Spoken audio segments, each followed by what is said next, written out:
मेरे भाइयों, तस्वीर पासपोर्ट बनाते वक्त जायज है, तकरीर की वीडियो बना रहे हैं जायज है कि चर्ची साहब भगवानपुर में बोल रहे हैं, कल यूट्यूब के जरिए पूरी दुनिया में पहुंच जाएगी, लोग सुन लें, इस हद तक जायज है। लेकिन अब उसका ऐसा इस्तेमाल करो कि मौलवी जर्जीस साहब के साथ सेल्फी लो, उनका फोटो खींचो और अपनी दुकान पे बिठा के और गाड़ियों में फोटो लेकर अपने दोस्तों को शेयर करो कि जर्जीस साहब के साथ मैंने नाश्ता किया है। तो सुन लो, ऐसी सेल्फी इस्लाम में हराम है, ऐसा फोटो इस्लाम में नाजायज है और इस्लाम इसकी इजाजत नहीं देता है। और खुल के सुन लो, ऐसी तस्वीर और ऐसी सेल्फी लेने वाले कयामत के दिन सबसे ज्यादा सख्त अजाब के मुस्तहिक होंगे, क्योंकि ये फरमान किसी मौलवी का नहीं, मोहम्मद रसूलुल्लाह का है। इन्ना अशद्दन्नासी अज़ाबन यौमल क़ियामा लरजुलुन इन्ना अशद्दन्नासी अज़ाबन यौमल क़ियामा अल मुसव्विरून। कयामत के दिन सबसे ज्यादा सख्त अजाब उनको दिया जाएगा जो दुनिया में तस्वीरें बनाते थे, जो दुनिया में फोटो खींचते थे, ये सबसे ज्यादा सख्त अजाब उसको दिया जाएगा। खींचो तकरीर के बाद कितने लोग लेंगे जर्जीस साहब की सेल्फी।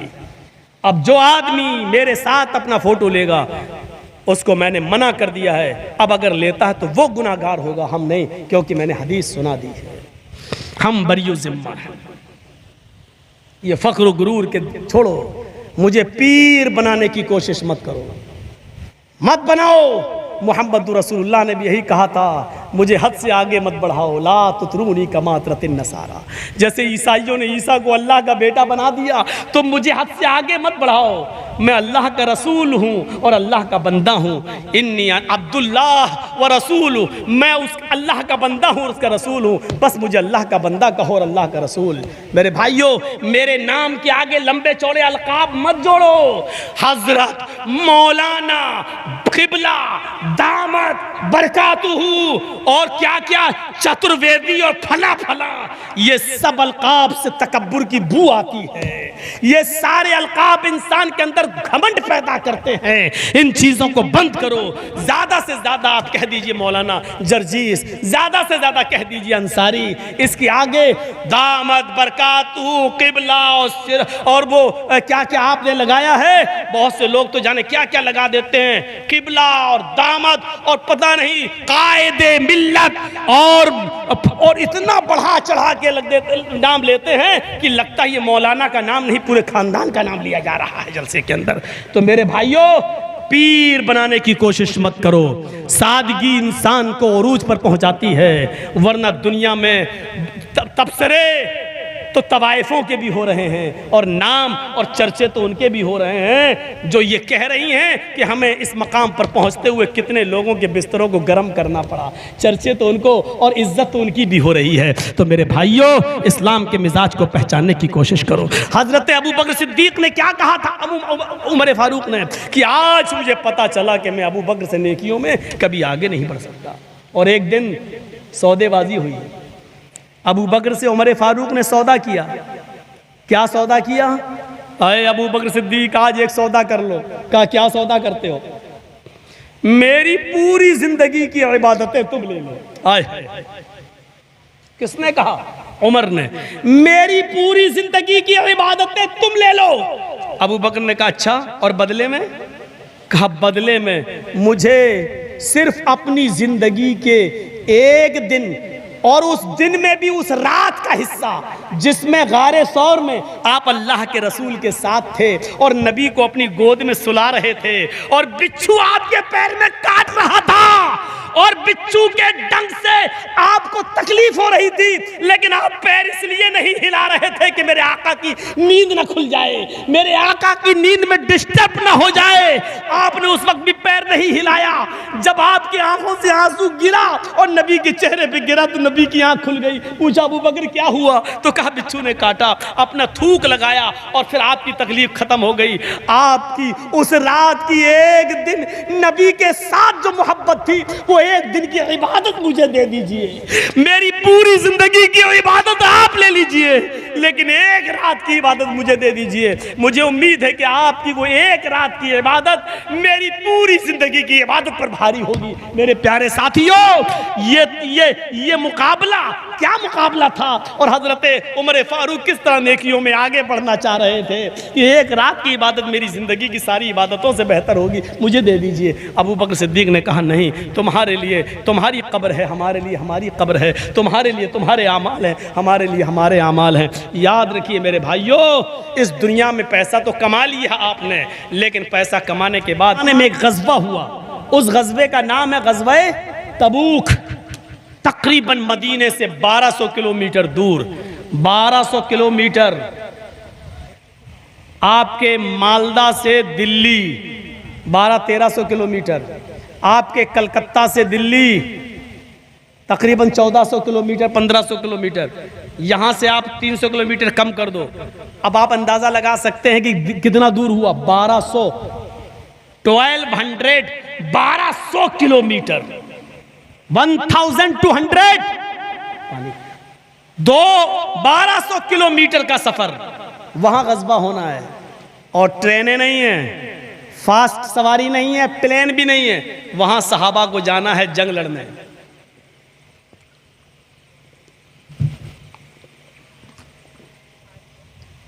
और सहाबा किराम का गुजर बसर किस पे होता है, खजूर के खेतियों पर। स्पीड मेरी कम हो गई ताकि समझाऊं। खजूर की खेतियों पर, खजूर की खेती, खजूर पका हुआ है, बस कल परसों हमारा कटने वाला और बाजार में बिकने वाला है। यही खजूर की फसल जो आज तैयार हुई है, इसी पर हमारे पूरे साल की मईशत का दारोमदार है। पूरे साल इसी से हमें अपने घर का खर्चा निकालना है, और इसी वक्त हुक्म होता है कि जंग के लिए निकलो। सोचो, अपने खजूर खड़े रहने दो, बागात लगे हैं लगे रहने दो, लेकिन तुम्हें जंग के लिए निकलना। अरे हम क्या जाने ईमान क्या चीज है। ये तो जलसों में उठ रहे हैं, भाग रहे हैं, दौड़ रहे हैं, जिसका दिल चाह रहा जा रहा, जिसका दिल चाह रहा बैठ रहा। हम क्या जाने इस्लाम की मोहब्बत क्या है। सहाबा से पूछो कि उनके सरों पर बैठी हुई मक्खी जब बैठ जाती थी तो वो अल्लाह के रसूल जब स्पीच देते थे, बोलते थे, तो वो सरों की मक्खी भी नहीं उड़ाते थे कि कहीं खलल ना हो जाए, डिस्टर्ब ना हो जाए। ये हमारा ईमान है। जब चाहो उठ जाओ, जब चाहो बैठ जाओ, जब चाहो चले जाओ। ये हमारा इस्लाम है, हमारा ईमान है, क्योंकि हमने मोहम्मद का इस्लाम समझा ही नहीं, हमने इस इस्लाम को अपने बाप दादा का दीन समझा। ये हमारा तसव्वुर है। अल्लाह के नबी ने कहा इन बागात को ऐसे ही खड़ा रहने दो। साहबा ने ये नहीं कहा साहब पूरे साल हमारे बीवी बच्चे इसी के खर्चे से खाएंगे पिएंगे, का कोई बात नहीं, आपने कह दिया आमन्ना सद्दक़ना। और गर्मी इतनी कि आसमान से आग बरस रही है और जमीन से अंगारे उगल रही है, ऐसी सख्त गर्मी, और अल्लाह के नबी कह रहे हैं जंग के लिए निकलो। सहाबा इकट्ठे हो गए। सुनिए, अब आपके माल की मोहब्बत देखना चाहूंगा मैं। आपसे अभी मांगूंगा नहीं मैं, लेकिन देखूंगा कि आपने इस तकरीर के बाद आपके अंदर ईमान क्या पैदा हुआ है और जज्बा क्या पैदा हुआ है। ITS वालों, मैं तुम्हें फ़ोन करके पूछूंगा कि बताओ मेरी तकरीर के बाद गरीब और यतीम लड़कियों की शादी जो आप कराते हो उसमें कुछ मामले में इजाफा हुआ या नहीं हुआ, ये मैं बाद में तुमसे फ़ोन करके पूछूंगा। या सिर्फ शौक़ है आपको जलसा कराने का, तो सुन लो, अगर शौक़ था तो उसमें आप कामयाब हो गए। जर्जीत साहब को बुलाने की तमन्ना थी तो उसमें आप कामयाब हो गए। अब शौक़ के सवा ये देखना है कि जर्जीत साहब ने जो बोला है, जो कुरान और हदीस सुनाई है, उस पर आप कितना खरे उतरते हैं। अब इस इम्तहान का वक्त है आपका। एक इम्तहान में आप कामयाब हैं, दूसरे इम्तहान को में आप देखते हैं क्या है। अल्लाह के नबी ने कहा तुम सब तैयार हो जंग में जाने के लिए? कहा तुम्हारी फसल पक कर तैयार है? फरमाया हाँ। बहुत दूर जाना है? कि हम तैयार हैं। फरमाया इतना दूर सफर करना है, उसके लिए कुछ खर्चा चाहिए, सफर के लिए ऊंट चाहिए, घोड़े चाहिए, कुछ माल दौलत भी चाहिए। लिहाजा जिसके पास जो हो और जितनी इस्तिताअत हो, अपने माल में से वो उतना लाए, जितना उसकी इस्तिताअत हो वो दे दे, जितनी ताकत हो देने की उतनी दे दे। जाओ अपने अपने घरों से चंदा लेकर आओ। यहां देखिए हजरत उमर फारूक मुस्कुरा दिए। उमर फारूक के चेहरे पे खुशी आ गई।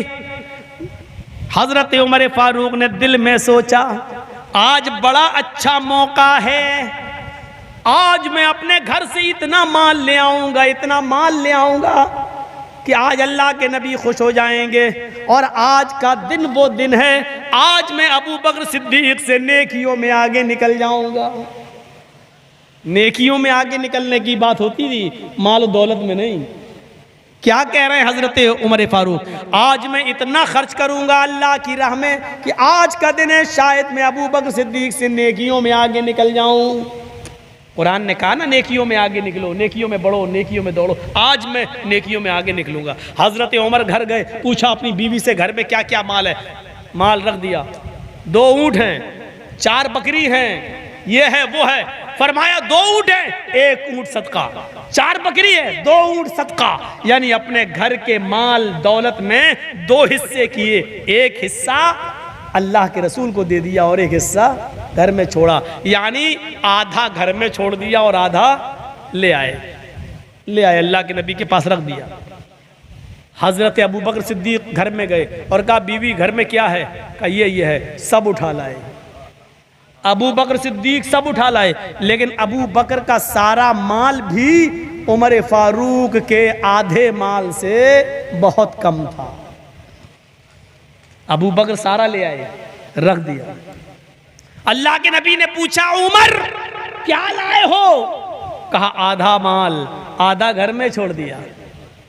अल्लाह के नबी मुस्कुराए, कहा अल्लाह तुम्हारे माल में बरकत दे, जो घर में छोड़ा है अल्लाह तुम्हारे माल में बरकत दे।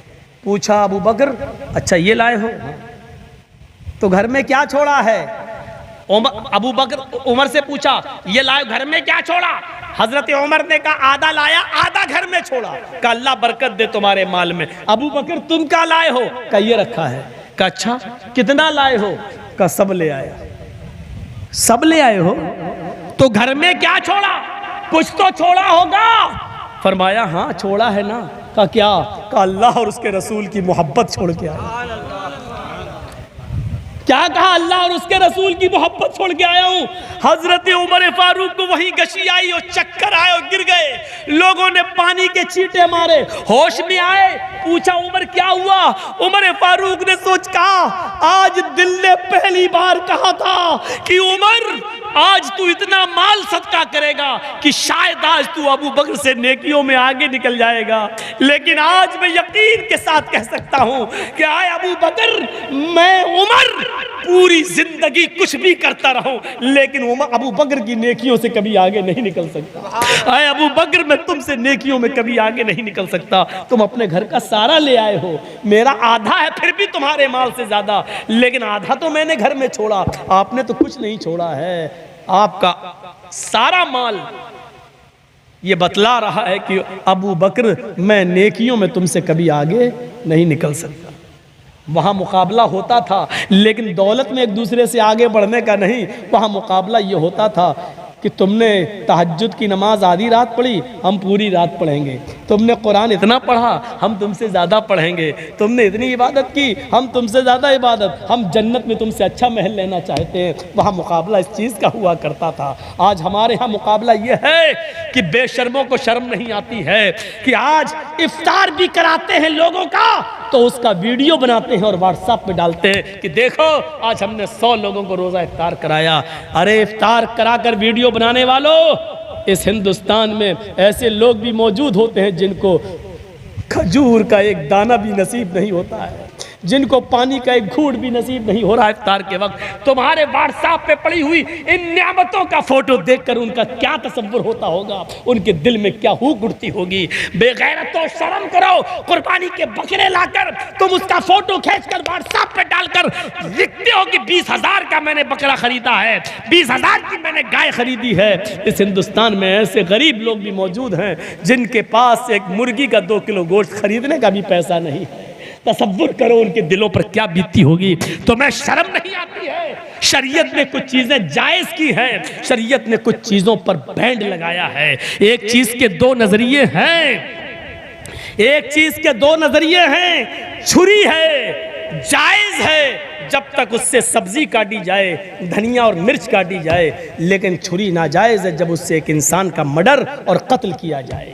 जबान से बोलना जायज है जब तक ये सुभान अल्लाह, अल्हम्दुलिल्लाह और अल्लाहु अकबर ये जुमले अदा करे। ये जबान उस वक्त चलाना हराम है जब इस वक्त